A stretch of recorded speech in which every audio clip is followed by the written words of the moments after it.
Le retour de l'info dans l'après-info. Il est 14h30. Soyez les bienvenus à la une de l'après-midi. La France au rendez-vous de ses ambitions olympiques avec 63 médailles et ce n'est pas fini, dont 16 en or. La délégation bleu-blanc-rouge bat tous ses records. Prochain défi, réussir également la cérémonie de clôture. Ce sera ce soir au Stade de France. Et c'est bien parti au vu du programme des festivités. On vous dit tout dans un instant. L'alerte canicule pendant ce temps s'étend à tout le pays. 25 départements sont en vigilance orange. Prudence aussi sur les plages. Dans ce contexte, le nombre de noyades a grimpé sur les 2 dernières semaines de juillet par rapport à l'an dernier. Au programme également, la Russie qui le promet, elle prépare ses représailles après l'incursion surprise de l'Ukraine dans la région de Koursk il y a 6 jours. Moscou qui déclare avoir empêché des tentatives de percer en profondeur de blindés ukrainiens aujourd'hui. Une offensive visant, je cite, à déplacer la guerre selon Volodymyr Zelensky qui a pris la parole pour la première fois. Mais tout d'abord, la parenthèse enchantée de ces Jeux Olympiques qui se referment déjà ce soir, des JO de tous les records pour notre belle délégation française. Les 43 médailles de Pékin 2008 ont largement été dépassées. On en est à 63. Record du nombre de médailles d'or d'Atlanta, c'était en 96. Il a été battu, 16 médailles actuellement contre 15 à l'époque. On est donc au 5e rang des nations pour le moment. On fait le bilan, encore provisoire, avec les équipes d'RMC Sport. Dernière journée olympique à Paris et le compteur tourne encore à plein régime. Élodie Clouvel, vice-championne olympique du pentathlon moderne en fin de matinée à Versailles. À 35 ans, la Française réitère son exploit de Rio en 2016 et poursuit la belle dynamique de la France au tableau des médailles. Car hier, les volleyeurs ont réalisé un exploit monumental. Vainqueurs 3-7-0 de la Pologne en finale, les voilà désormais double champion olympique en titre. On l'a fait, je pense qu'on a marqué l'histoire du volley. On a pris du plaisir à souffrir ensemble. Elle est celle qui a décroché la 16e médaille d'or française de ces Jeux. Record d'Atlanta battu. Althea Lorin, 22 ans, devenue la première championne olympique du taekwondo français. J'en ai rêvé depuis des années et le fait de le réaliser aujourd'hui, c'est juste magique. Eux aussi visaient l'or après l'argent de Tokyo. Mais dans une finale de rêve, face à Team USA, les Bleus s'inclinent 98-87. C'est quand même une médaille olympique, rien n'est donné, on ne sait pas quand ça se reproduira. Si ce n'était pas cette année, ce sera la prochaine. Les handballeuses d'Olivier Krumbolz, elles, n'ont pas réussi à conserver leur médaille d'or. Battues de 8 buts par des Norvégiennes bien supérieures. Même métal, mais sentiments bien différents sur la piste du Stade de France. Sirena Samba Mayela termine 2e du 100 mètres haies pour 1 centième. Elle est l'unique médaillée de l'athlétisme français à Paris. Voilà, je suis tellement heureuse, tellement fière de pouvoir représenter la France à la maison. Éphémère discipline olympique, le breaking, qui disparaîtra à Los Angeles en 2028, aura lui aussi contribué au total des 63 médailles tricolores, avec la belle 2e place de Dany Dan. Et direction le Club France au nord de Paris. Vous le connaissez bien désormais. Pour retrouver Célia Justfredi auprès des derniers supporters chanceux de profiter de ce site désormais iconique, mais aussi des athlètes médaillés. Et c'est aux côtés de la championne olympique de taekwondo Althea Lorin que l'on retrouve Célia. Oui, absolument. Je suis avec Althea Lorin, la médaillée d'or de taekwondo. Alors, vous n'avez pas la médaille d'or aujourd'hui sur vous? Si, dans la poche, c'est ça? Ah, elle est là. Première médaille d'or de la discipline, c'est une fierté, j'imagine? Oui, absolument. C'est une fierté de pouvoir remporter cette première médaille pour le taekwondo français, première médaille d'or. Je pense que ça va être un marqueur fort pour l'avenir et ça va encourager encore plus de vocations. J'aimerais revenir sur ces magnifiques combats. Pas un seul round perdu, une journée exceptionnelle. Oui, ça a été une journée exceptionnelle. C'était parfois difficile. Pas un round de perdu. Je trouve ça veut dire que j'ai très bien appliqué mes stratégies et j'en suis très fière. Quand vous vous êtes rendu compte que cette médaille apportait aussi une nouvelle place au classement pour la France, j'imagine que c'était une explosion de joie. Qu'est-ce que vous avez ressenti? Oui, apparemment, on a battu le record d'Atlanta. Donc, j'étais pas née cette année-là et le fait d'avoir battu ce record, c'est juste incroyable. Qu'est-ce que vous avez ressenti pendant tous ces Jeux Olympiques? Il y a eu énormément de ferveur, beaucoup de supporters. Dans la salle, j'imagine qu'il y avait énormément d'ambiance. Vous avez été porté par cette ambiance. Qu'est-ce que vous avez ressenti, vous? J'ai ressenti beaucoup de joie. Ça a été très impressionnant au début, pendant les premiers combats, de ressentir toute l'énergie de la foule. Et quand on sent ça, après, on est transporté et j'ai beaucoup aimé. C'est une expérience à revivre. Un petit mot pour le public français? Merci à vous d'avoir été là. Merci de nous avoir encouragés. J'espère vous avoir rendu fiers. Merci Célia, merci Althea et encore bravo à elle pour sa médaille. Donc la première pour le taekwondo français. Alors ces Jeux olympiques et paralympiques de 2024 doivent être aussi l'occasion de laisser une empreinte durable pour la population. Cette volonté de laisser un héritage, on en parle avec vous Karim Bouamran. Bonjour, vous êtes maire de Saint-Ouen. Quel héritage, quel bilan vous faites de l'héritage des Jeux chez vous? Deux héritages. Le premier, un héritage immatériel, et on le voyait en regardant, on le constatait en regardant vos images, et je l'ai constaté hier soir, notamment lors du marathon. J'ai eu la chance de courir le marathon, on l'a vu pendant la cérémonie, on l'a vu pendant ces 10 derniers jours. Exceptionnel, la concorde nationale, le sentiment de fierté. Madame Lerin l'évoquait, la médaillée de taekwondo. J'en profite pour faire un petit clin d'œil à Pascal Gentil qui en 96 avait ouvert le bal au niveau taekwondo. Un sentiment de fierté, un sentiment de concorde nationale, la fierté d'être français, quelle que soit son origine sociale, quel que soit son profil, quel que soit son genre, quelle que soit son orientation sexuelle, quel que soit le nombre d'années passées en France, la fierté d'être française et français. Ensuite, très concrètement, l'héritage matériel sur le plan social. Un territoire comme Saint-Ouen, on a pu bénéficier de 1000 logements, on a pu bénéficier d'une aréna qui va accueillir l'académie Tony Parker, qui a été mis en avant tout au long de ces Jeux Olympiques. On a pu avoir une notion écologique avec un parc de 3 hectares, une végétalisation de 7 hectares, et puis surtout la rénovation de 1800 logements. Donc, c'est sur le plan immatériel, matériel, mais c'est surtout l'aspect ciment républicain que je retiendrai, avec une parenthèse qui n'est pas encore refermée, parce que nous allons avoir les Paralympiques, et je pense qu'on va avoir des très belles surprises en termes de capacité à écrire un récit collectif, notamment en direction des personnes porteuses de handicap, et surtout des aidantes et des aidants, et des familles. Alors Karim Bouamran, vous avez parlé de cet héritage d'ores et déjà donc immatériel, mais aussi de logement par exemple. Il y a d'autres infrastructures aussi qui vont rester sur votre territoire et en plus dans votre commune. On écoute Marie Bersac, c'est la directrice exécutive de Impact et Héritage au sein du comité d'organisation de ces Jeux de Paris 2024. Elle nous expliquait ce que la Seine-Saint-Denis allait recevoir après ces JO. Donc en France, on a suffisamment d'équipements sportifs de grande qualité pour pas avoir à construire de nouveaux équipements. Donc on a seulement construit un centre aquatique, mais qui est d'abord pensé pour être une piscine pour les habitants de Saint-Denis. Au lendemain des Jeux, on enlève les gradins et c'est une piscine avec 3 bassins pour la population. On a aussi prévu d'installer les piscines qui sont aujourd'hui à la Défense Arena. 2 d'entre elles vont aller dans 2 villes de Seine-Saint-Denis, à Bagnolet et à Sevran. Encore une fois, parce qu'en Seine-Saint-Denis, on manque de bassins. C'est un territoire vraiment sous-doté en termes de bassins. Et puis les 2 villages répondent à des besoins, village des athlètes, village des médias, à des besoins d'hébergement, d'habitation en Seine-Saint-Denis. Donc c'est 4000 habitations au lendemain des Jeux pour les habitants de ce territoire.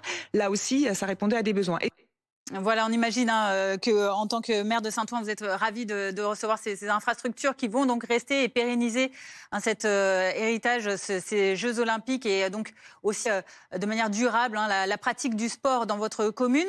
Et vous l'évoquiez tout à l'heure, vous avez participé à cette grande première de ces Jeux, ce marathon pour tous qui s'est déroulé hier. Expliquez-nous, racontez-nous un peu votre expérience. Alors, chère madame, c'était exceptionnel et c'était effectivement... Donc, madame Barsac, elle évoque bien sur l'héritage matériel, mais l'héritage immatériel, on a pu le voir encore hier soir, c'est vraiment le rayonnement de la France, le rayonnement du pays, que ce soit l'osmose qu'il y a pu avoir avec les gendarmes, les bénévoles, les policiers, la Croix-Rouge. C'était une ambiance exceptionnelle et on voit à quel point... La France est un beau pays et on a une capacité d'innovation. Je l'avais dit et redit, que ce soit la presse internationale, américaine, espagnole, allemande. Ces Jeux, je l'avais dit et redit, ça sera une réussite parce que nous sommes la France. Et la France, nous avons une capacité à faire des événements exceptionnels. Mais là, ce que nous avons fait hier, c'est le point d'orgue de 15 jours particulièrement historique, unique, exceptionnel. Vous rendez-vous compte, je regarde vos images, la Tour Eiffel, les Invalides, en petite couronne également, traverser la forêt, finir dans les Invalides, c'est une ambiance exceptionnelle et des amateurs. Donc le jour même du marathon homme et la veille du marathon femme, une pensée particulière pour toutes celles et ceux qui ont couru et les champions 2h06 avec une cote des gardes qui était particulièrement terrible, mais c'était beau. Vous nous donnez votre chrono ? Vous nous donnez votre chrono pour finir? Allô, vous m'entendez bien? Oui, selon les organisateurs ou selon la police. Très bien. 5 heures à des poussières. J'ai battu mon record à l'envers. D'habitude, je suis en général 4 heures, mais là, le plaisir, le sens du collectif et la médaille avec eux. Et la médaille. Et merci vous les journalistes d'avoir joué le jeu sur le côté fierté d'être français, fierté d'avoir des JO exceptionnels. Il y a eu les JO de 1992 de Barcelone. Là, Paris 2024 marqueront définitivement l'histoire. Donc merci à toutes et tous. Fier d'être français, fier d'avoir porté haut et fort le drapeau bleu, blanc, rouge au travers de ces Jeux Olympiques. Merci. L'important, c'est d'avoir un finisher. Merci, Karim Bouamrane. Je rappelle que vous êtes maire de Saint-Ouen. Alors après 15 jours d'une fête sportive extraordinaire, les JO se terminent ce soir avec ce suspense autour de la cérémonie de clôture. Trait d'union avec les Jeux Olympiques de Los Angeles. À quoi elle va ressembler cette cérémonie? Est-ce qu'elle sera aussi spectaculaire que celle d'ouverture? Avec quels sportifs, quels artistes célèbres? Milan Argelas lève le voile sur quelques indiscrétions pour nous. Au cœur de l'atelier des costumes des Jeux Olympiques, ses petites mains peaufinent les derniers détails. Là, je suis en train de bourrer un mannequin, c'est-à-dire je mets un mannequin aux mesures de l'artiste, de la comédienne de la chanteuse, de la musicienne, d'ailleurs, pardon, qu'on va...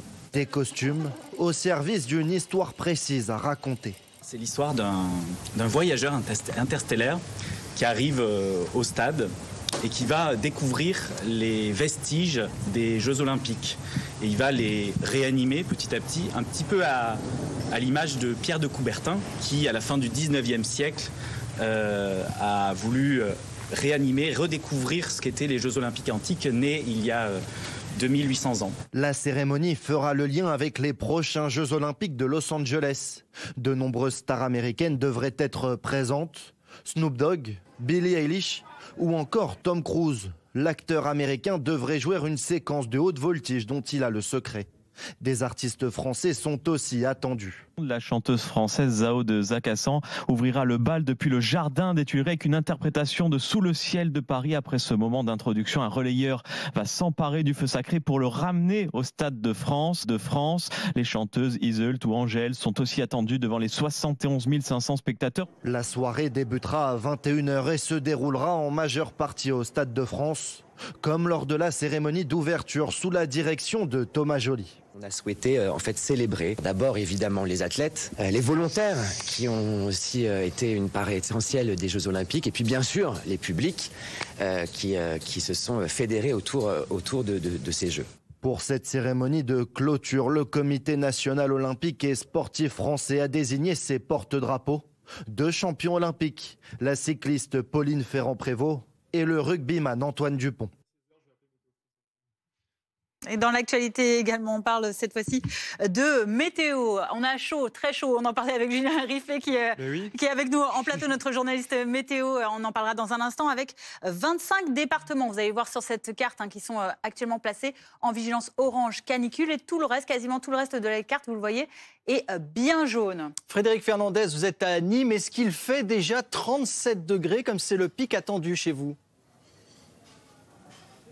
Alors, on est presque au pic puisqu'il fait actuellement 36 degrés, donc à bientôt 15 heures. La nuit dernière, le thermomètre a eu du mal à descendre en dessous de 23 degrés, d'autant plus que Nîmes est une ville extrêmement minérale, donc ça retient vraiment la chaleur. Il y a peu de gens dans les rues, c'est essentiellement des touristes. En terrasse, c'est la même chose, essentiellement des touristes, peu de Nîmois. Alors regardez, notamment dans ce restaurant, on s'adapte. Peu de gens ici, vous le voyez, en terrasse. Par contre, à l'intérieur, eh bien, il fait 10 à 12 degrés de moins avec la climatisation, donc c'est bien plus agréable. Et je me trouve avec Maëlle, vous êtes la responsable donc de ce restaurant. Dites-nous, vous aviez anticipé ces fortes chaleurs dès le début de la saison en installant la climatisation à l'intérieur. C'est ça, on a changé les climatisations au début de la saison parce qu'on savait qu'il fallait qu'on se parte sur quelque chose de performant et que c'est indispensable en pleine saison ici d'avoir un intérieur climatisé. Comment ça se passe là en cette période de canicule, vous au travail, est-ce qu'on s'adapte aussi ? Oui, on a adapté aussi nos horaires de travail, on a réduit un petit peu, on commence plus tôt. Nous, on est ouvert dès 9h du matin et on a raccourci, on finit vers 16h le service du midi pour pouvoir quand même avoir une bonne amplitude. Mais après, c'est vrai que vers 16h, il fait beaucoup trop chaud et ça devient plus très agréable. Merci beaucoup. Donc, on l'a compris, des conditions de travail difficiles. Il faudra d'ailleurs continuer à prendre son mal en patience puisque le département de l'Hérault restera placé en vigilance orange au moins jusqu'à demain. Merci Frédéric Fernandez en direct de Nîmes dans le Gard avec Dorine Jarnias. Et donc Julien Riflet est avec nous pour décrypter cette canicule, cette deuxième canicule de l'été. Parce qu'on n'en a pas eu tant que ça finalement vu que les beaux jours se sont fait attendre. Et donc 25 départements concernés aujourd'hui comme prévu, donc ça s'est étendu. Oui voilà, ça s'est étendu au sud-ouest notamment où là on attend 40 degrés. On ne les a pas encore atteints dans le sud-ouest mais ça devrait arriver donc ces prochaines minutes, ces prochaines heures. Vous voyez donc sur la carte cette canicule qui s'étend progressivement dans la moitié nord également. On aura de 30 à 34 degrés. C'est vrai qu'on pourrait battre des records, notamment dans le secteur de Bordeaux. Vous le voyez, 40 degrés prévus cet après-midi. Et le précédent record à Bordeaux, le record absolu, date de juillet 2019 avec 41,2 degrés. Et le record mensuel de 40,7 degrés. Et ce qui est important aussi de regarder, c'est les nuits tropicales que l'on vit donc depuis plusieurs jours. Vous le voyez, les températures qu'on a relevées cette nuit à minuit, il faisait encore 29,4 degrés à Toulouse et 29,2 degrés du côté de Nice. À Bordeaux, la température n'est pas redescendue à minuit en dessous des 27 degrés. Bref, il fait chaud. Quand est-ce que ça va se calmer ? Eh bien, ça va se calmer mardi déjà après l'arrivée des orages, même si dans le sud-est, ça devrait continuer encore plusieurs jours. Vous voyez déjà pour lundi, donc pour demain. Et ça s'améliore dans l'ouest avec le retour d'un courant océanique plus frais. On aura toujours cette chaleur dans l'est du pays, entre les Hauts-de-France, le Grand Est, en redescendant donc jusqu'à la Méditerranée avec des pointes à 36 à 38 degrés. On peut d'ailleurs regarder dans le détail les températures prévues demain après-midi jusqu'à 38 degrés dans les rues de la capitale, 35 degrés du côté de Reims, 35 à Nancy. Vous le voyez, on aura 37 également en région lyonnaise. Et après, donc je le disais, les orages devraient progressivement arriver mardi et donc faire régresser ces fortes chaleurs. Ils arrivent par le sud-ouest mardi. Ils seront localement forts. On va donc les surveiller. Merci beaucoup Julien pour ces précisions. Et on rappelle à tous nos téléspectateurs, comme d'habitude, ce numéro vert réactivé, le numéro Canicule Info Service, numéro gratuit. Donc c'est le 0800 06 66 66. Ça y est, vous le voyez apparaître. Si vous avez toute question, quelle qu'elle soit, sur la gestion de cette canicule, comment bien s'hydrater, hydrater vos petits, vos aînés, et puis toutes les questions que vous pouvez vous poser sur cet épisode à suivre. L'actualité internationale à présent et cette promesse de Vladimir Poutine. Il promet des représailles après l'incursion surprise de l'Ukraine démarrée mardi dans la région de Koursk. Oui, pour la première fois, Volodymyr Zelensky a évoqué l'objectif de son attaque. Kiev cherche à déplacer la guerre. Osema Kemissi avec Raphaël Redon. Dans son allocution quotidienne, le président Volodymyr Zelensky l'a reconnu hier. L'offensive ukrainienne dans la région russe de Koursk vise à déplacer la guerre sur le territoire de Vladimir Poutine. Aujourd'hui, le commandant en chef Syrski a déjà rendu compte à plusieurs reprises de la situation sur la ligne de front et de nos actions qui visent à étendre la guerre sur le territoire de l'agresseur. Je remercie chaque unité de nos forces de défense qui rend possible une pression sur l'agresseur.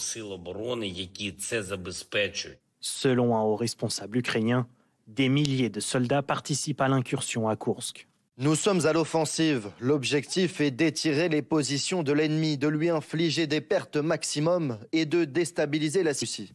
En réaction à l'incursion, le Kremlin a instauré hier un régime antiterroriste dans 3 régions frontalières de l'Ukraine. Le but, restreindre la circulation des habitants et les protéger. À Moscou, même éloigné de la zone de front, la population s'interroge. Bien sûr, la situation est très difficile dans la région de Koursk, très tragique. Ce n'est sans doute pas une mauvaise chose que l'opération antiterroriste ait été déclarée, car elle permet aux gens de s'organiser. Oui, les forces ukrainiennes semblent être loin de nous, mais en même temps, elles semblent être très proches. Nous sommes inquiets pour les habitants, pour les enfants. Après avoir annoncé hier l'envoi de renforts, l'armée russe dit avoir stoppé les avancées ukrainiennes près de plusieurs localités. Bonjour Général Pellistrandi, consultant défense BFM TV. Pour la première fois, on va dire que Volodymyr Zelensky embrasse cette ambition de sortir la ligne de front des frontières ukrainiennes et d'aller chercher la Russie. Oui, tout à fait, parce que depuis de très nombreux mois, après l'échec de la contre-offensive de l'été dernier, eh bien, la ligne de front est à peu près figée et au détriment de l'Ukraine. Il faut souligner que les Russes, depuis plusieurs mois, dans la partie est de l'Ukraine, dans le Donbass, grignotaient un petit peu de terrain. Et donc, cette offensive surprise, dirigée vers la région de Koursk, elle oblige les Russes à changer leur dispositif. Et elle déstabilise, bien entendu, profondément le commandement, elle met Vladimir Poutine sous pression. Et donc, les Russes sont obligés de réagir dans l'urgence parce que cette fois-ci, effectivement, il y a des forces relativement conséquentes qui sont sur le territoire russe et qui, finalement, infligent de nombreux dégâts aux militaires russes qui sont présents donc, dans la région de Koursk. Général, vous le disiez, hein, ça pousse Moscou à intervenir vite. Moscou qui est sous pression et qui a déjà lancé donc, son opération dite antiterroriste et qui désormais menace de représailles. À quoi est-ce qu'on peut s'attendre ? On peut s'attendre en fait à ce que Moscou fait depuis de nombreux mois, c'est-à-dire poursuivre les bombardements sur les villes. Là encore, à Kiev, il y a eu cette nuit un bombardement qui a fait 2 morts, dont un petit garçon de 4 ans. Donc, je pense que c'est ce qui risque de se reproduire, parce que, en fait, Vladimir Poutine et ses chefs militaires n'arrivent pas à trouver la clé pour réussir cette fameuse opération militaire. Donc, à défaut de pouvoir percer profondément dans le Donbass, eh bien, ils vont bombarder, poursuivre les bombardements, comme on l'a vu sur des infrastructures civiles, des zones résidentielles. Et ça, c'est effectivement extrêmement douloureux. Mais je pense que les Russes n'ont pas les moyens de faire autre chose pour le moment. Merci Général Pellistrandi, consultant défense pour BFM TV. Tout de suite, la météo. De la rénovation énergétique. La météo avec Groupe Verlaine. Pour devenir franchisé dans les énergies renouvelables. Groupe Verlaine. Votre météo avec Coltou de Cyanolite. La colle pour tous vos projets de bricolage. Coltou. Coltou dans tous les cas. Retrouvez la météo avec Habitat et Jardin.com, spécialiste de la maison, du jardin et de la piscine depuis 24 ans. Habitat et Jardin.com.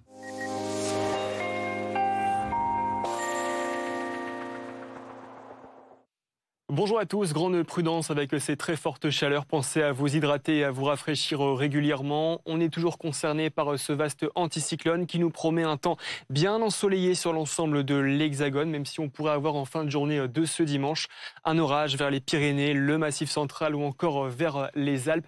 Et toujours cette chaleur qui nous concerne avec des pointes à 40 degrés. On a donc toujours 25 départements en vigilance orange canicule. Soyez vraiment prudents. Demain matin, on se réveille avec un beau soleil sur une large partie du territoire, mais vous le voyez, c'est quelques entrées maritimes autour du golfe du Lion. De la bonne grisaille également pour vous vers l'Aquitaine, ainsi que sur la pointe de la Bretagne, mais sinon ailleurs le soleil s'impose avec quand même 2-3 gouttes possibles dans le nord-ouest. Et dans l'après-midi, eh bien, ces nuages, ils gagnent du terrain le long de la façade ouest du pays. On va retrouver de belles éclaircies sur la Bretagne, même si on va toujours avoir ces nuages bas le long du littoral. Ce sera également le cas sur la pointe du Cotentin et des orages pourraient se développer vers les Pyrénées, les reliefs de l'Est, un orage également possible dans le nord du pays. Vos températures au réveil pour demain matin, eh bien, vous le voyez déjà de la chaleur à Nice avec 27 degrés, 23 du côté de Toulouse, 23 à Marseille, nuit dure à supporter, 24 degrés à La Rochelle, nuit tropicale également dans le nord du pays avec 22 degrés dans les rues de la capitale, 20 degrés du côté de Rouen et dans l'après-midi, eh bien, ça va s'améliorer à l'ouest, mais cette chaleur va donc se réfugier à l'est. On aura entre 36 et 38 degrés entre les Hauts-de-France, le Grand Est en redescendant jusqu'à la basse vallée du Rhône, également jusqu'à la Corse. Vous le voyez, 38 degrés dans les rues de la capitale. Et ensuite, les orages vont arriver par le sud-ouest mardi. Ils seront présents également mercredi sur un axe allant des Pyrénées à l'est et devraient faire chuter les températures. Vous avez regardé la météo avec Groupe Verlaine. Isolation thermique par l'extérieur avec aide de l'État. Groupe Verlaine, le climat de confiance. C'était votre météo avec Coltou de Cyanolite. La colle pour tous vos projets de bricolage. Coltou. Coltou dans tous les cas. C'était la météo avec Habitat et Jardin.com, spécialiste de la maison, du jardin et de la piscine depuis 24 ans. Habitat et Jardin.com. Restez avec nous à suivre sur BFM TV cette canicule qui gagne du terrain sur tout le territoire de l'Hexagone. Une carte largement jaune, voire orange. Orange dans 25 départements. Soyez vigilants à ces fortes chaleurs qui durent avec une vigilance et des températures qui atteindront 2 degrés du côté de Bordeaux. Nous irons à Bordeaux tout à l'heure dans notre journal de 15h. À tout de suite.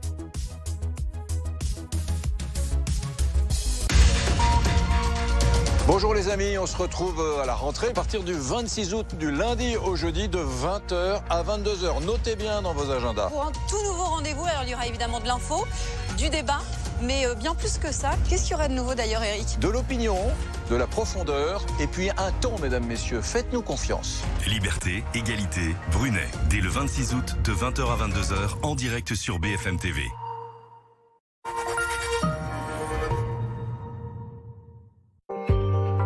Un monde bleu avec le CIC. Construisons pour que le monde bouge. CIC. Bienvenue pour un monde bleu sur BFM TV à Marseille. Avec derrière moi, à l'entrée du Vieux-Port, un peu plus loin, la Bonne Mère. Aujourd'hui, je vais vous faire découvrir un ancien champion du monde de kitesurf complètement fantastique. Alex Kezerk, c'est le premier homme à avoir atteint les 100 km/h sur l'eau à la seule force du vent. C'était en 2012. Aujourd'hui, il est président de Sirocco, une start-up qui veut décarboner le transport maritime. Bonjour Alex. Bonjour ami. Alors, se battre pour atteindre des records de vitesse à la voile et se battre pour préserver la planète, est-ce que ce sont à peu près les mêmes combats? C'est les mêmes combats, on y met la même passion. Pour décarboner le transport maritime, il y a plus d'impact, ça a probablement plus de valeur. On voit l'impact au quotidien de ce qu'on fait pour les océans. Alors vous travaillez en fait au service des industriels, mais surtout des armateurs, les propriétaires de bateaux qui veulent atteindre l'objectif neutralité carbone en 2050. Et notamment, vous avez besoin de la data. C'est une plateforme qui utilise un jumeau numérique, donc la représentation de comment va se comporter le navire dans la mer. Et on utilise ce jumeau numérique pour optimiser son fonctionnement et proposer au commandant un routage météo et des réglages opérationnels sur son navire et donc sauver des émissions de CO2. Alors vous avez été sélectionné par le cluster maritime parmi les 35 meilleures startups pour figurer à l'index BlueTech. Ça veut dire quoi en décodé? C'est juste qu'on est super fiers de faire partie des 35 startups qui font du bien à la mer. Ça fait monter le buzz autour de Sirocco, donc c'est génial. Merci beaucoup Alex. Merci Rémi. C'était Un monde bleu avec le CIC. Construisons pour que le monde bouge. CIC. Tu veux savoir pourquoi tu perds pas de poids? C'est parce que tu manges pas. Tu penses qu'en arrêtant de manger, tu vas perdre du poids. Et oui, ça peut être vrai au début. Mais finalement, ton corps il passe en mode survie parce que tu te prives. Alors mange un peu de tout. Mais surtout, fais-toi plaisir. Moi, je fais comme j'aime. J'adore leur granola au chocolat et aux amandes. Bah oui, parce que tu peux bien manger et perdre du poids. J'en suis la preuve vivante, j'ai perdu 11 kilos en 3 mois. Alors qu'est-ce que t'attends? Mange. Pour perdre du poids sans te priver à partir de 3,90 € par repas, rendez-vous sur commej'aime.fr. Alors pour perdre du poids avec de délicieux repas à partir de seulement 3,92 € par repas, rendez-vous sur commej'aime.fr. Commej'aime.fr. Depuis qu'il est abonné à l'équipe, lui... On va démarrer avec un faux neuf pour libérer les couloirs. Ça fera remonter le bloc et comme ça on aura plus de cases, ok? Mais les joueurs ils bougent pas. Ce qu'on entend partout, on le comprend sur l'équipe. Chaque jour, des femmes et des hommes se battent pour ouvrir les portes de la santé. Pourtant, il existe encore des inégalités dans l'accès aux soins. Le groupe mutualiste Vive agit à leur côté pour le droit à la santé. Groupe Vive, pour une santé accessible à tous. Collectionnez les grandes Ferrari F1 à l'échelle 1/24e. Le fascicule et la Ferrari de Leclerc, 14,99 € chez votre marchand de journaux et sur altaïa.fr.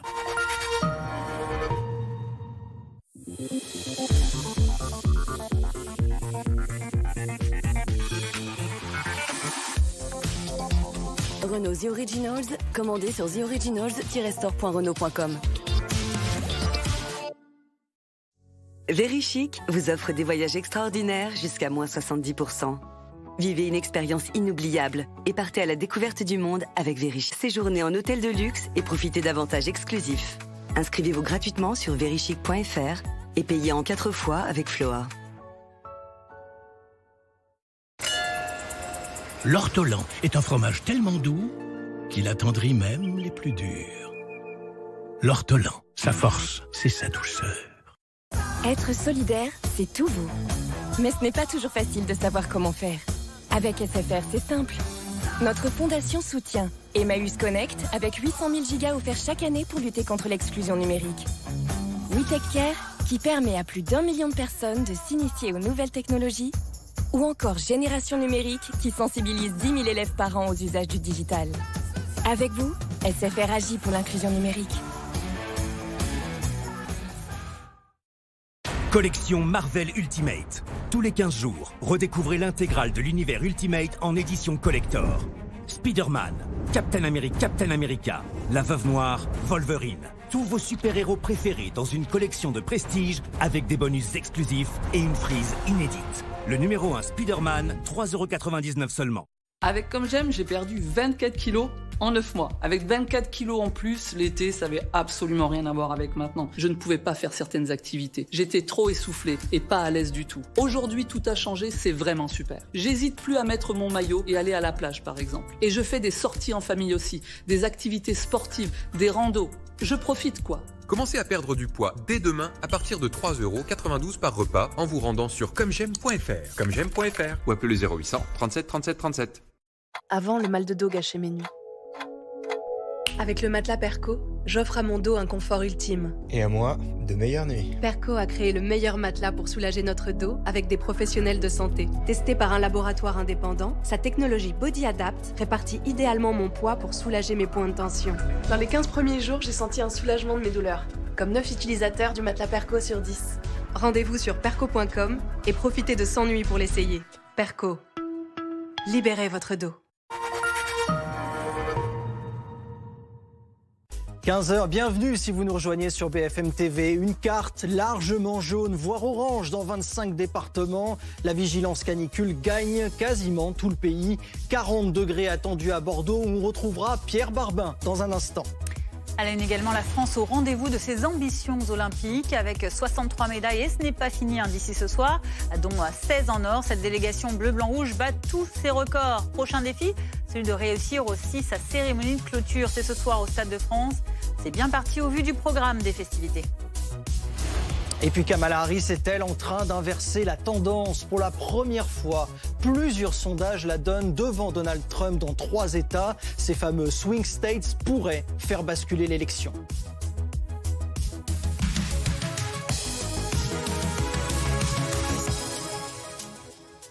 On a tous chaud, très chaud, et 25 départements sont en vigilance orange canicule. Le reste de la carte est relativement jaune. Pierre Barbin, vous êtes à Bordeaux. Est-ce qu'on s'approche doucement des 40 degrés attendus ?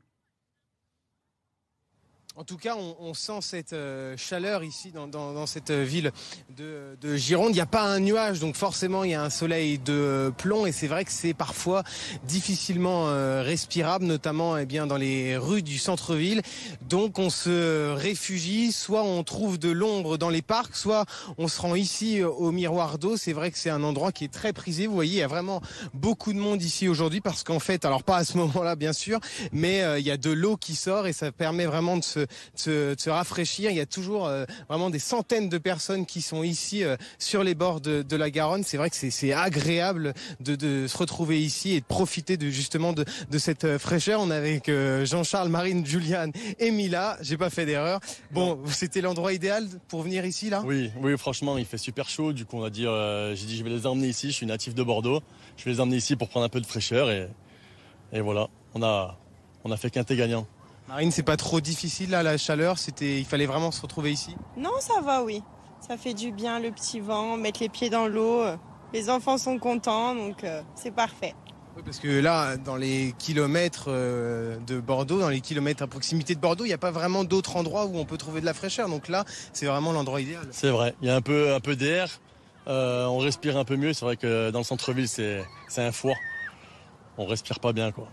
Voilà, et tout le monde en profite, les grands, les petits, vous le voyez sur ces images. On sait que c'est une période caniculaire. Le département est placé en vigilance orange canicule, justement. Il pourrait faire plus de 40 degrés ici à Bordeaux dans le cœur de l'après-midi. La bonne nouvelle, c'est que les températures vont redescendre rapidement. Dès demain, on devrait retrouver des températures plus normales.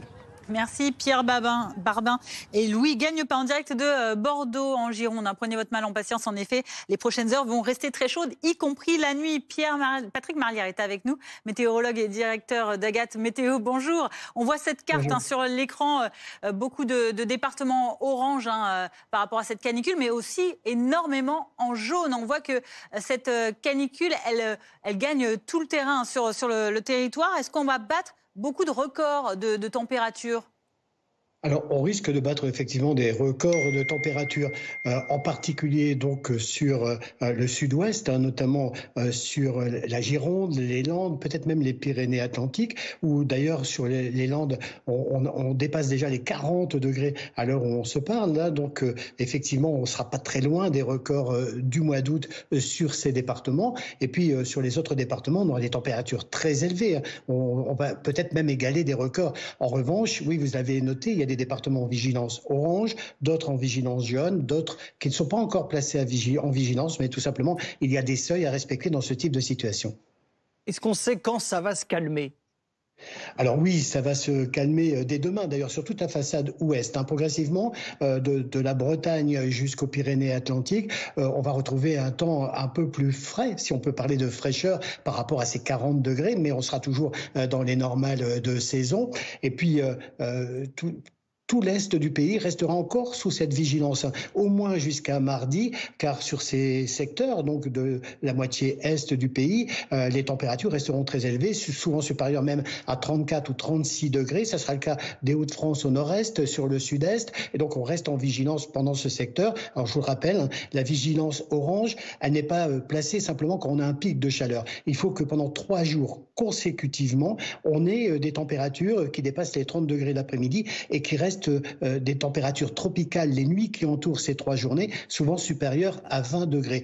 Quand on est juste une journée en moins, on reste en vigilance jaune, c'est-à-dire que pendant 2 jours, on aura ces critères, plus de 30 degrés la journée et peut-être près de 20 degrés la nuit. Et puis on reste en vert, évidemment, pas de vigilance particulière quand ce n'est que l'espace d'une journée où on va atteindre un pic de chaleur et que les températures vont redescendre les nuits qui entourent cette journée. Et c'est le cas justement à la Lozère, qui se situe, elle, juste au centre de la secteur en vigilance, mais qui, elle, va retrouver des nuits un peu plus fraîches, surtout au cours de la nuit prochaine.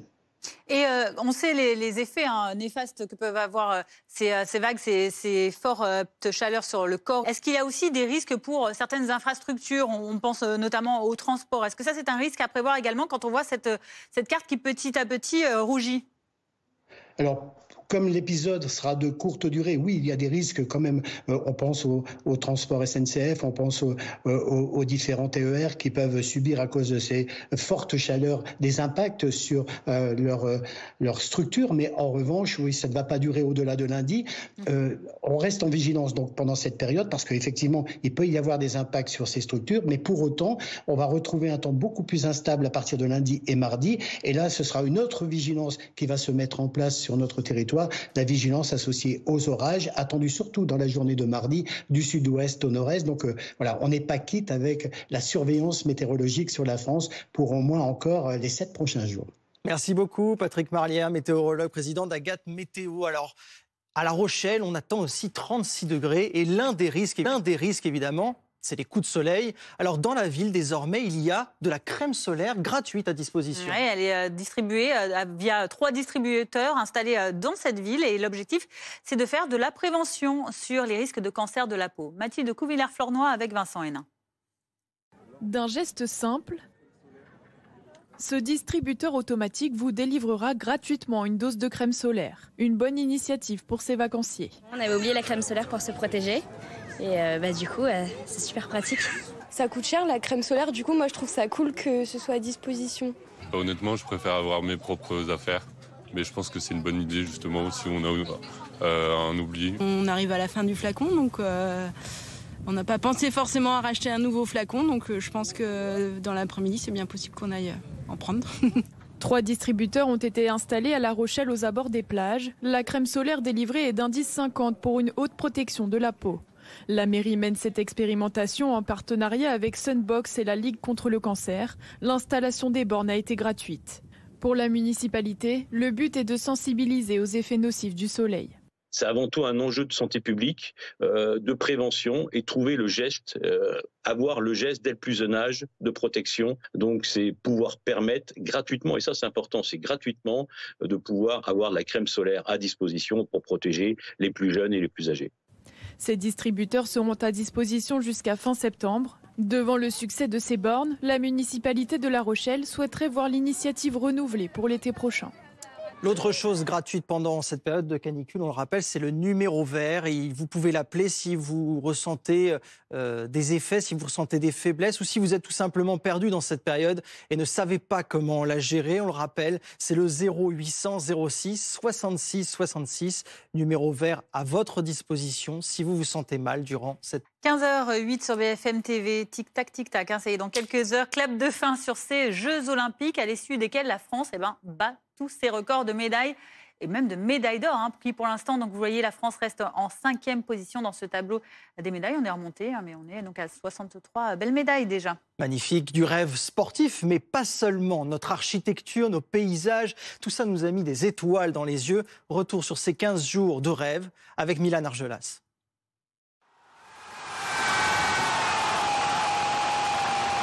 À chaque victoire française, la même explosion de joie et des champions portés en triomphe au Club France.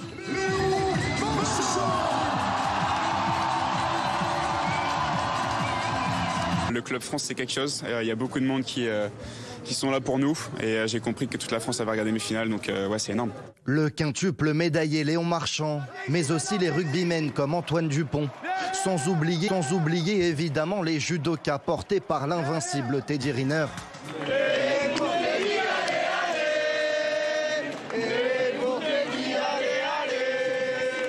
Des visages que le public a toujours supportés sans relâche. J'ai eu un public de fou. Je crois qu'on a eu juste une ferveur française qui nous a porté tout au long de cette semaine. Je pense qu'on a réussi des Jeux Olympiques mémorables. Ces Jeux Olympiques ont aussi été sublimés par des sites de compétition à nul autre pareil. Il y a une super ambiance, surtout quand on gagne des médailles. Aux quatre coins de l'Hexagone aussi, le public français s'est pris au jeu. L'autre star de ces Jeux, c'est bien la vasque olympique. Des milliers de Parisiens et touristes sont venus la contempler chaque soir pour terminer en beauté chacune de ces 15 journées. Les Jeux touchent à leur fin. La cérémonie de clôture aura lieu ce soir à 21h au Stade de France. Point final d'une quinzaine qui aura laissé des souvenirs gravés à jamais. Bonjour Laure Westphal, vous êtes psychologue, chercheur associé et enseignante à Sciences Po. Alors, le blues des supporters, on peut le comprendre. Est-ce que la meilleure façon d'aller mieux après ces 15 jours, c'est pas déjà de reconnaître qu'on a le blues ? Peut-être dans un premier temps, il s'agit de reconnaître que ça a été un succès quand même, ces Jeux Olympiques, parce que on peut se souvenir que juste avant, il y avait beaucoup d'appréhension en termes d'organisation, beaucoup de gens pouvaient craindre, et puis finalement ça s'est très bien passé à tout point de vue en termes d'organisation, depuis la cérémonie d'ouverture jusqu'à tous ces matchs gagnés, toutes ces médailles remportées, avec plusieurs records battus en termes d'obtention de médailles. Il y a quand même eu un effet d'enthousiasme qui a porté de nombreux sportifs, de nombreux Français, de nombreuses personnes qui se sont retrouvées entre amis, en famille, pour supporter cet enthousiasme. Donc je crois que plutôt que de mettre l'accent sur le blues post-JO, ce serait peut-être intéressant de mettre l'accent sur ce qui a fonctionné, c'est-à-dire le collectif, le fait d'être ensemble au service d'un idéal commun. On a vu que ça marche, ça fédère, ça provoque de l'enthousiasme, ça donne de l'espoir aussi. Et peut-être qu'il s'agit d'accentuer peut-être les choses là-dessus, pour que ça continue.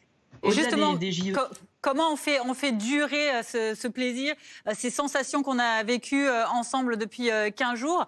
C'est un peu comme l'amour, il faut travailler après pour faire durer ça sur le long terme.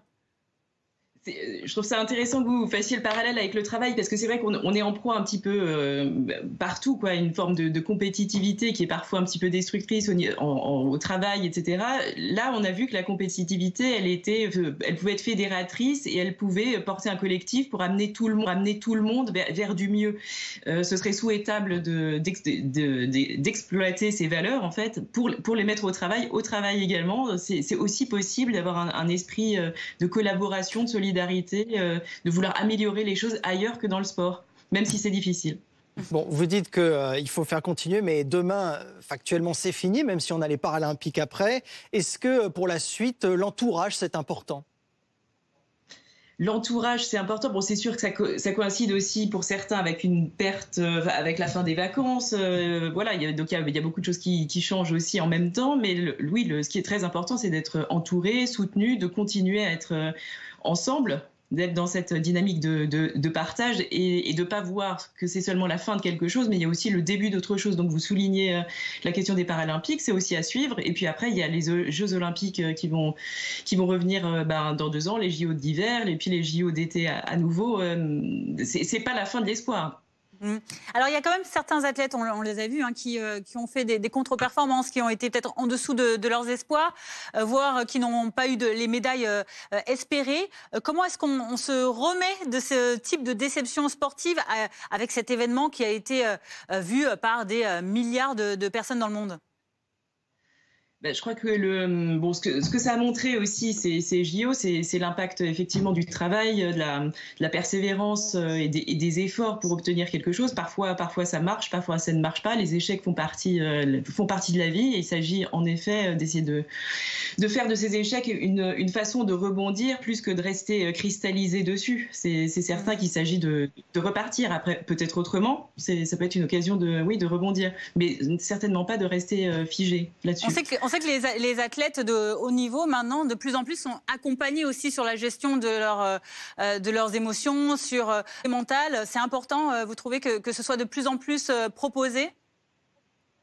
C'est important dans la mesure où beaucoup d'athlètes, comme beaucoup de gens passionnés, en fait, se mettent à 100% dans une activité. Et qu'elle marche ou qu'elle ne marche pas, à un moment donné, quand ça prend fin, il peut y avoir un sentiment de vide. Et donc, c'est effectivement très important d'être soutenu pour cette transition et pour pouvoir reconstruire quelque chose après. La fin d'une expérience ou d'une carrière de sportif ne donne pas lieu à la fin de tout. Il y a quelque chose après et effectivement, il s'agit d'être accompagné le mieux possible et le plus possible pour transformer cette expérience, en faire quelque chose de positif. C'est pas parce que ça ne dure plus que ça n'a pas existé. Merci beaucoup, Laure Westphal. Je rappelle que vous êtes psychologue, chercheur associé, enseignante à Sciences Po. Dans quelques heures, donc la cérémonie de clôture des Jeux Olympiques. À 23h, émission spéciale sur BFM TV avec Léopold Haudebert, des Jeux pour l'histoire. Bonjour Boris Karlamov. Bonjour Guillaume. Journaliste BFM TV, cette cérémonie de clôture aura lieu dans un stade. Ça ne veut pas dire que ce sera moins bien, mais par contre, ce sera plus facile à sécuriser. Absolument, une cérémonie de clôture beaucoup plus simple à sécuriser que la cérémonie d'ouverture avec son parcours le long de la Seine. Ces 6 kilomètres de défilé. La mobilisation des forces de l'ordre, elle reste forte pour ce dernier jour des Jeux Olympiques et surtout donc pour assurer la sécurité des 80 000 spectateurs ce soir au Stade de France qui vont donc avoir la chance d'assister à cette cérémonie de clôture. Gérald Darmanin, le ministre de l'Intérieur démissionnaire, a annoncé ce matin que ce sont 30 000 policiers et gendarmes qui seront mobilisés cette nuit, dont 2500 dans le secteur du Stade de France pour sécuriser à la fois les spectateurs dans l'enceinte sportive, mais également le retour en transport en commun jusqu'à très tard dans la nuit. C'est une cérémonie de clôture qui partira, on le sait, du jardin des Tuileries, direction le Stade de France. Toujours selon Gérald Darmanin, il n'existe pas de menace caractérisée la ciblant. L'hyperprésence police-gendarmerie a eu un effet dissuasif contre celles et ceux qui voudraient passer à l'acte. Fin de citation. Il y aura un périmètre de protection qui sera installé autour du Stade de France. Plusieurs points de préfiltrage et de filtrage seront mis en place pour circuler à l'intérieur de ce périmètre. Les menaces, elles restent inchangées. Mouvements de foule, menaces technologiques, cyber ou encore drones, menaces terroristes ou encore menaces en matière de délinquance. Les Jeux Olympiques, ça se termine ce soir, mais les Paralympiques qui se dérouleront du 28 août prochain au 8 septembre, seront en quelque sorte un nouveau défi sécuritaire pour la place Beauvau. Gérald Darmanin a annoncé ce matin que 15 000 policiers et gendarmes seront donc mobilisés pendant cette période. On le rappelle, pendant ces Jeux Olympiques, ce sont 45 000 policiers et gendarmes qui ont donc assuré la sécurité de tous ces spectateurs. Merci beaucoup Boris Karlamov, journaliste à BFM TV. Alors on l'a dit, c'est la clôture de ces Jeux Olympiques avant la reprise des Paralympiques. Et c'est aussi la fin de la trêve politique et certains n'ont pas attendu pour se jeter sur l'occasion d'à nouveau ressortir les sujets qui fâchent. Je vous propose d'écouter Carl Olive, il est député Renaissance des Yvelines, et Adrien Clouet de la France Insoumise. Faire un bilan, ce n'est pas faire un procès. Lorsque vous passez un bon moment avec des amis, vous pouvez très bien faire attention à elles et à eux, surveiller qu'il y en a qui ne boivent pas trop, surveiller qu'il y en a qui n'ont pas dépensé trop d'argent pour faire la fête. Et bien ça, c'est la logique qu'on développe ici pour les Jeux Olympiques. Il y a toujours un problème. Là, on peut trouver des solutions avec les amis de la France insoumise. Ils nous ont pas manqué, la France insoumise, pendant ces Jeux Olympiques. Pardon ? Vous pensez qu'ils pinaillent un peu, qu'ils cherchent des problèmes? Non. Quand on parle de décès, évidemment que non. Non, mais je veux dire, ils nous ont pas manqué. Ça nous a fait du bien, ça fait des vacances pour les Français. Et personne ne s'en est plaint. Je peux vous dire que sur le terrain, dans les épreuves, autour des épreuves, mais regardez ce souffle de vie, ce souffle d'oxygène dans ce pays, c'est formidable. À 15h17, dans l'actualité à l'international, maintenant, il ne s'agit plus d'un seul, mais de plusieurs sondages qui donnent désormais en tête Kamala Harris devant Donald Trump aux États-Unis. La candidate démocrate à la Maison-Blanche qui devance son rival républicain Trump dans 3 États clés. Michigan, Pennsylvanie et Wisconsin, des États susceptibles de faire basculer l'élection. L'ancien président américain, lui, remet en cause la fiabilité de ses enquêtes d'opinion. Reportage d'Osema Kemissi. En campagne dans le Nevada, Kamala Harris et son colistier Tim Walz sont acclamés par la foule. Depuis le retrait de Joe Biden, la candidate démocrate multiplie les meetings dans les États clés. Une stratégie qui semble payer car de nouveaux sondages la donnent gagnante dans 3 d'entre eux. Dans le Michigan, la Pennsylvanie et le Wisconsin, la vice-présidente américaine recueille 50% des intentions de vote, contre 46% pour son rival Donald Trump. Le milliardaire était lui aussi en meeting hier et n'a pas épargné sa concurrente. Elle veut permettre à des millions de personnes de nous envahir. Elle veut retirer vos armes, démanteler la police. Je ne pense pas que ce soit ce que vous voulez. Ce n'est pas ce que je veux non plus. Nous allons expulser Kamala la folle. Face à la dynamique de Kamala Harris, l'équipe de campagne de Donald Trump a remis en cause la fiabilité de ses sondages. Côté démocrate, on garde la tête froide. Nous sommes les outsiders. Nous sommes réunis ici en grand nombre, mais nous avons encore beaucoup de travail à faire. Et cela va être une tâche difficile, un travail acharné, mais c'est pour le bien de nous tous. Donald Trump et Kamala Harris se retrouveront le 10 septembre prochain pour un débat télévisé. Et tout de suite, c'est vos vacances. Vivez de bons moments devant votre programme avec le Parc Saint-Paul, le parc d'attractions pour toute la famille. Votre programme avec Groupe Verlaine, installateur de panneaux photovoltaïques garantis à vie avec contrat de maintenance. Groupe Verlaine, le climat de confiance.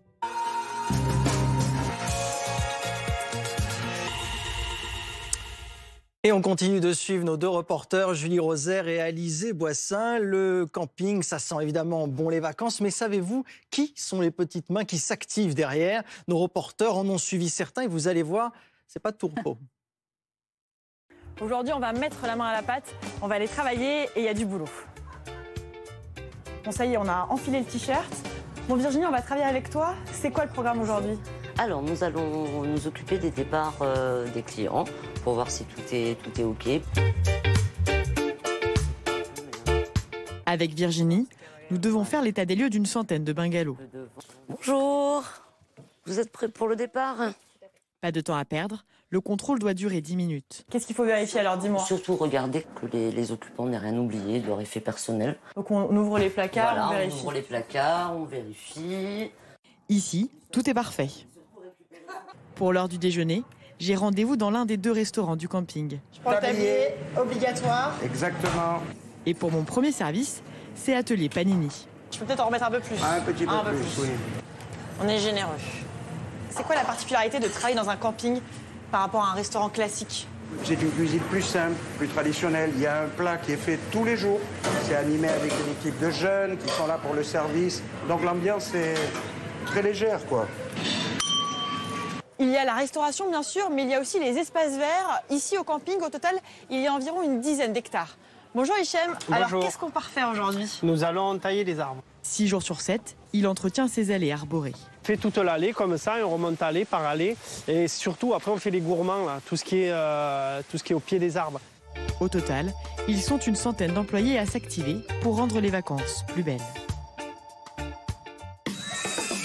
Vous avez passé un bon moment devant votre programme avec le Parc Saint-Paul, le parc d'attractions pour toute la famille. C'était votre programme avec Groupe Verlaine, installateur de panneaux photovoltaïques garantie à vie avec contrat de maintenance.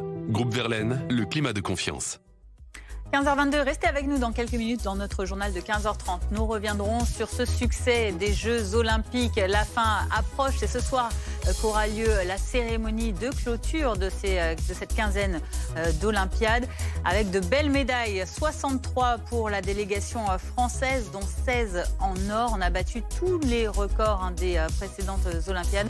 Vous le voyez, les Français qui sont heureux ainsi que les supporters qui les ont accompagnés au cours de ces 15 jours.